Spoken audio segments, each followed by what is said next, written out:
kita kesehatan sehingga kita berkesempatan untuk hadir bersama di acara pengajian ibu-ibu majelis Sanggung yang kita cintai. Selawat beriring salam kita panjatkan kehadirat Nabi besar Muhammad sallallahu alaihi wasallam.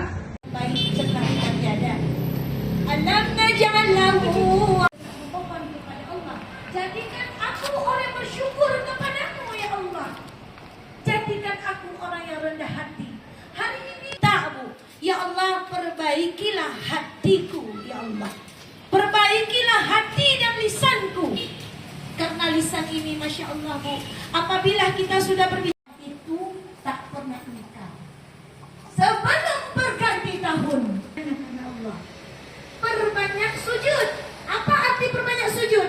Perbanyak salat sunnah. Ya kan Bu? 2 setelah maghrib, 2 setelah isya. Untuk menyampaikan sesuatu yang baik bagi manusia. Jadi ibu-ibu sekalian, apa kata beliau? Orang yang cerdas itu adanya bukan cerdas untuk sebagai kaum tetapi kita perempuan. harus